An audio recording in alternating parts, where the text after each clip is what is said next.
We're back on the bus and heading to Fes with a tour of the famous Medina from a local guide. The Medina of Fes is one of the largest and best preserved medieval urban areas in the world. It's the world's largest car-free urban area. With over 9,000 alleyways, the Medina is completely pedestrian. Everything moves through it by handcarts, donkeys, or foot, just as it did centuries ago. Fes was founded in the 8th century, and the Medina reflects centuries of Islamic art, architecture, and learning. Home to the oldest university in the world. The University of Al-Qarawiyyin, founded in 859 CE, is recognized by UNESCO and Guinness World Records as the oldest continuously operating university. You will also find one of the oldest tanneries in the world, where leather is dyed using traditional, centuries-old techniques. This is Fes, Morocco Unveiled.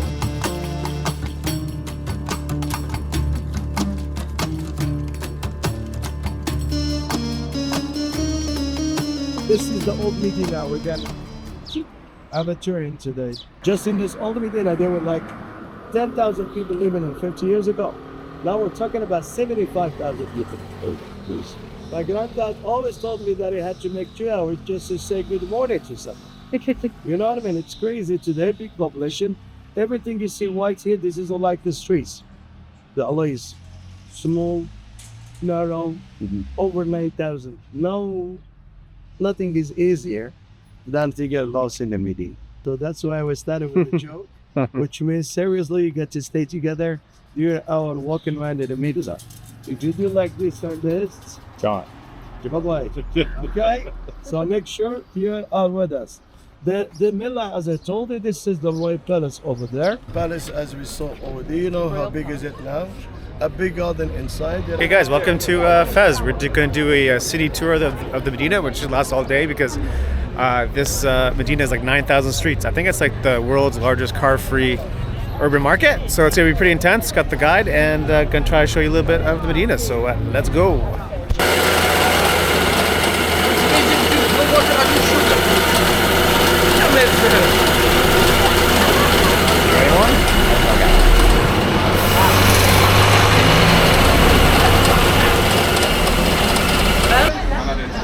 It's actually really good. Is it? Yeah.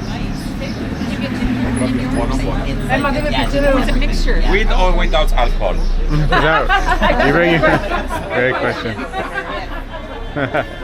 Verdict, John? Huh? Verdict? It's actually good, and I don't really love juice. Yeah. But it's actually good. Dope. It's like a lemonade. It's basically like lemonade. Nice. Other Muslim one I told you, my friends. See, it's here. Come from this side to take pictures. You can see the beautiful minarets and look at the shape of the tower inside. It's a square one. Broken, yalla, chop, chop. I like it. Yalla, let's go, please. 1, 2, 3, 4, 5, 6, 7, 8, 9, 10. We're good. We're 12. There's 12.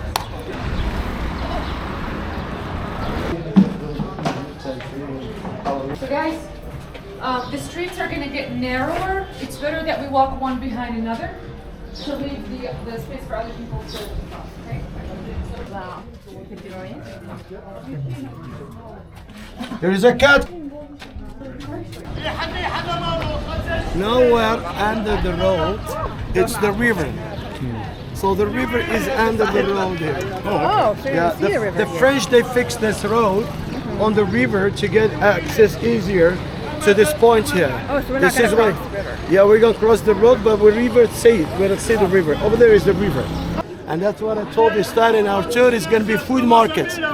So that's the beginning of the food markets. Okay. Who's vegetarian here?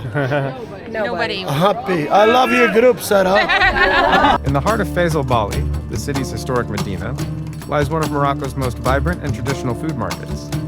These markets, known locally as souks, have operated for centuries, serving as vital centers of daily life.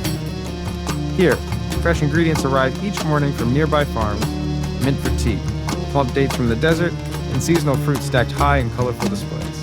Everything is local, and everything has a story. Spices are especially important in Moroccan cuisine.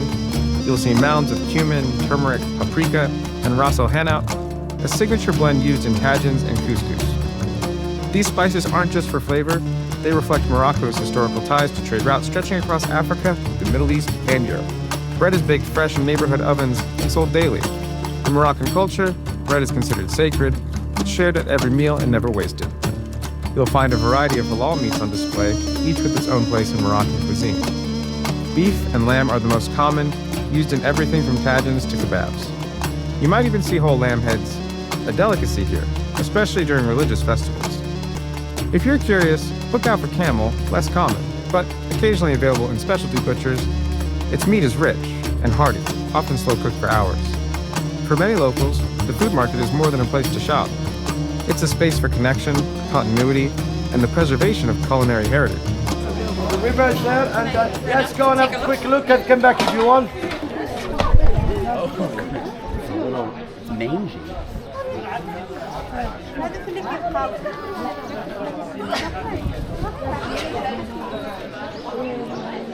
You understand?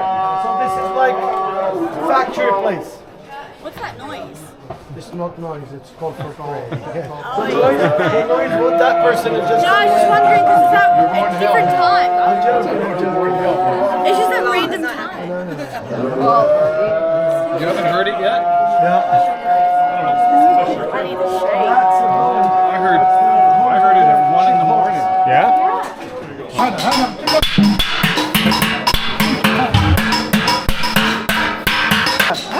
Make sure guys we're in front of one of the doors of the oldest university of the world. This is Fatima's University. It's from 859. But here is just the library.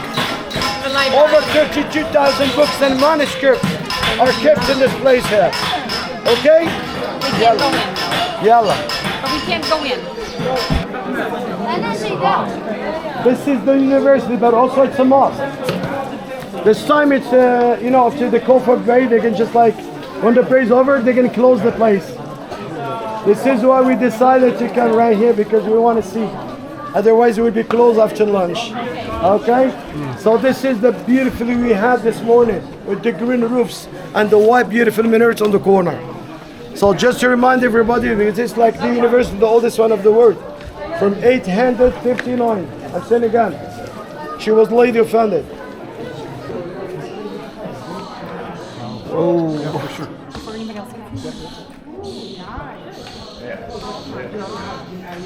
So this building goes back to 1325. 1325. 1325. And these are the residents from the students? Yeah, I'm coming to this. So it's like, it took more than 11 years to be done. Very, very big, beautiful building. 11 years shows you like the importance given to the building, because certain things like this, they've been ordered by the sultans. It's a kind of a public place, so the sultan is here, and everybody's expecting by the end, when the works is over, they can just be the king or pasha to. So this is why they got to choose the best artist. Some way to make the difference between. We got a big problem today with the fake stuff. That's why. We got the big problem today. Seriously. Yeah. People that try to fake stuff and slippers and then. But they're not really aware that this is not good for the future for the whole tourism. Right. They're killing all of us like tourism this way, and that's not good for us. So this is why we insist to show the work. Yes. It's really much more important than before, because it's good to see people working and then give you the impression that it's something that really has a value. Is okay? Right. This says a dormitory. This is not school. We call Quranic school or in Arabic madrasa Qur'aniyya, but it's indeed a sleeping place, dorm place. This is why the rooms are the upper floor. Yeah. After you visit in this place, taking pictures, you go upstairs to see the rooms, how they look like. Yeah. Okay, over there it's like the prayer room. It's a kind of like private mosque for these people living here. You know, the mosque is a culture. It's every day. So 5 times, that's why it should be closed, especially the big prayer early in the morning. Okay, it should be closer. So this is why everywhere you go, even in modern mall and supermarkets, you're gonna find prayer room on the corner. Because the virtuous thing is like to pray together. Even the Muslims, they can't pray alone. You understand? But when you have like opportunity to pray with the group, it's very important.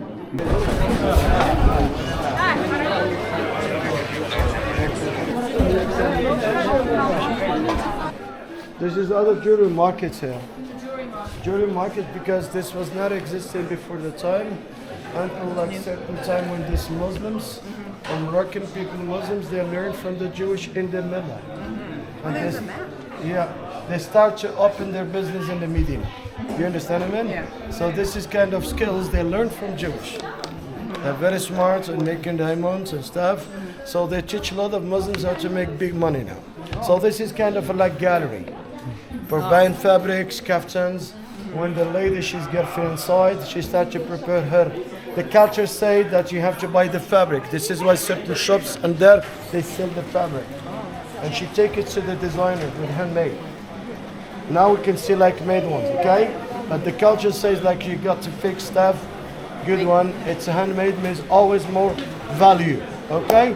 This is also like shopping place for women for fancy stuff. It's a nightmare for men.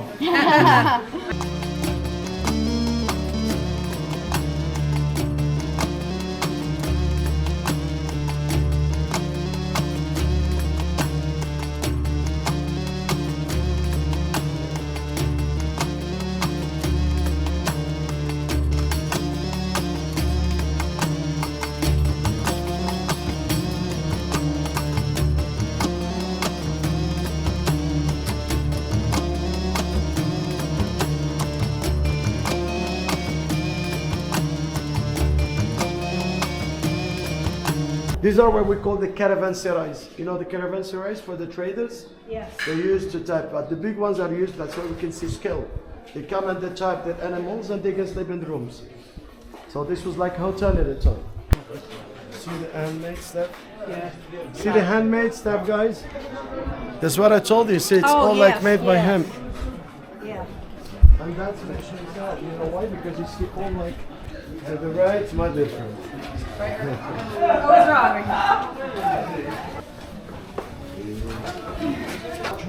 See, I reckon I've already got this mapped out. Yeah. Really? You just turn right.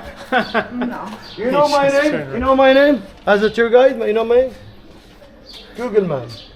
Google, I'm Google Man, yeah. Yeah, okay.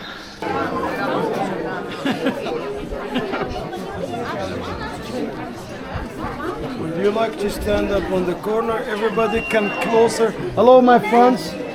Quick picture of the tomb. See the grave of the founder inside. So one by one, take pictures, and you can go over there. There is a space to wait for us. This grandson of the Prophet Muhammad is buried here. This is like the founder of the city. So this is like a very important small Mecca of Africa for many Muslims in the country, and that's why it's told like during the vacancies, a lot of families they come for pilgrimage. This is why you see the whole atmosphere. They're selling candles, incense, sandalwood. It's like a haram. The haram means not unfortunate. It's like a permitted zone. That's why it's got the wood barrier from the other side, and there are wood barriers from the other side. Good memory. Yeah, for the smell of it.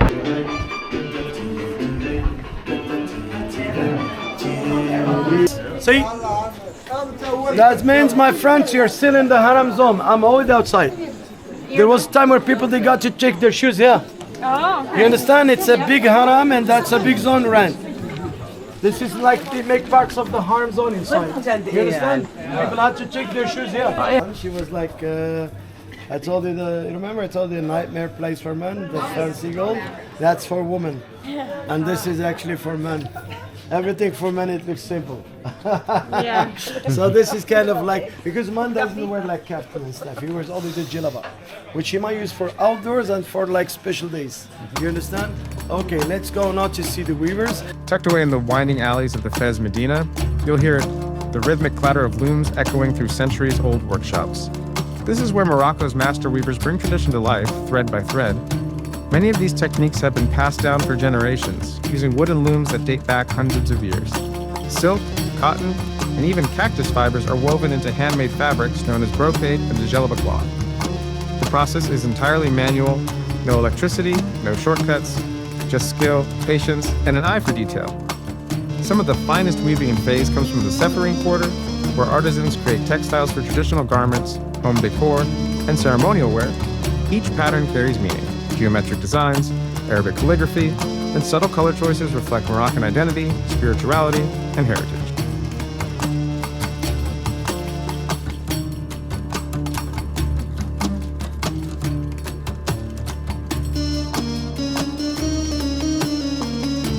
This is the Chuar Tannery, one of the oldest leather tanneries in the world. and a living symbol of Fes's artisanal heritage. Operating since at least the 11th century, this tannery still uses traditional methods to treat and dye leather by hand. No machines, just centuries-old techniques passed down through generations. Skins from cows, sheep, goats, and camels are soaked in vats of natural ingredients, lime, pigeon droppings, and water to soften and clean them. It's a process that hasn't changed in nearly 1,000 years. Then comes the color. The dyes are all natural: red from poppies, yellow from saffron, blue from indigo, and brown from cedarwood. The result? Vibrant leathers used to make everything from slippers and bags to belts and poofs. The smell is strong, but so is the history. These workers, often born into the trade, are keepers of a craft that defines the soul of the Medina. Chemicals, all by hand made in traditional way. But firstly here we work with 4 kinds of leather: camel, goat, sheep and cow. The best quality always is camel skin, goat skin. Because camel is durable, strong, but it's light, it's not heavy like cow skin, it don't make a bad smell with time. For this reason camel is the best to make bags, cushions, slippers and belts. Goat skin is so soft, very light, waterproof. We use more for ladies and men leather jacket. For the work, the first step, after we bring our leather from different slaughterhouses here in Morocco, we put our leather inside this white area. Inside we have a special mix: water, salt and the pigeon poo, pigeon dropping, the guano. For this reason the smell is bad here. We use guano because it's so acid. It's like ammonia, it's corrosive, but it's natural. Firstly, it's good to make leather soft, also to kill all the parasites in the fat. We leave our leather inside this liquid for 4 weeks, like 1 month. After we work leather with the limestone. As you know, limestone is like fire. It's good to take off the wool to remove the hair, to have just leather. The third step is the traditional wash machine. Down of this old house in front of you, we have a big round wood machine just to wash leather with water, to keep out the bad smell of pigeon poo and also to clean the leather. And the last step is inside the dyer skins with colors. As you see, even now, all these people working inside don't use gloves because already, like color, all is natural, no chemical product, no contamination for human skin. By the way, red is poppy flower, green is mint, yellow is the most expensive color because it's turmeric and saffron. As you know, saffron is so expensive. For this reason, for yellow color, we don't work it inside like other colors. We make it just in the terrace with our hands. Like this, we don't gas it, we don't waste it with liquid and water. All by handmade in traditional way. Finally, in this co-op, we make the best quality of leather. And for this reason, already in all language, if you ask about leather product, you ask about Moroccanery. The word Moroccanery belongs to Morocco, means something made by leather in Morocco. You are welcome again. Excuse me for my broken English, because I speak English like you speak Moroccan. If you have any question, I am here to help you with pleasure. If okay, we keep moving now downstairs to show you the difference between goats, camel and other qualities. I like to do the same things like me at home, because you buy the jacket big on inside, don't make it. Look it please. Firstly, real leather don't damage, don't burn. Nothing happen for the leather. No color in my hand. You also don't smell bad. Madam, you can try. The smell is bad? No. The lady don't work with me. It's with you. No commission for her. Shukran, Amwema. Another advantage for this quality, please. Goat skin and camel skin natural way make it is 100% waterproof. Even in the raining time, you should be use it because more you touch with the rain and water, more comes soft and light. This is a goat one. But we have another quality to make suede. Our suede is not made by goat. For suede we use camel belly, soft place in the camel body. Touch your face. Ooh, it's so soft. Yes. Oh, sweet. It's Yeah. gorgeous. It's the inside, the other side of leather with camel. Actually, that's really nice. But the majority of people, like me and you, like suede leather jacket, but don't buy it because it's so fragile with water and humidity. Our quality is another thing. Nothing happened. By the way, this is real water, it's not alcohol. 80 or 85% waterproof, don't damage with water. You can even wash in the wash machine with cold water without any problem. Please, in this floor we have a big exposition for ladies. The other side, a poor choice for men. Different style, different color. But by the way, if someone likes something, you don't find the fitted size or right color, here we are co-op. We can do all custom made in 2-3 hours. 2 hours, 3 hours, new jacket in any size, any color you like. We bring it this evening to your hotel. You try it. If you like it, you take it. Don't like it, leave it without any obligation. But please, here no push, no rush. You have a free time to make a round if you like something. After we finish here, we keep going downstairs to show you bags, cushions, slippers, and other items. Enjoy yourself. You are welcome again. We had an incredible time exploring Fez, from its ancient Medina and vibrant markets to the rich traditions of its artisans. But now, it's time to move on. We're hitting the road for a long journey through the Moroccan countryside, watching the landscape shift from olive groves and mountains to open desert plains. Our next destination, Merzouga, the gateway to the Sahara. Join me as I show you Morocco Unveiled.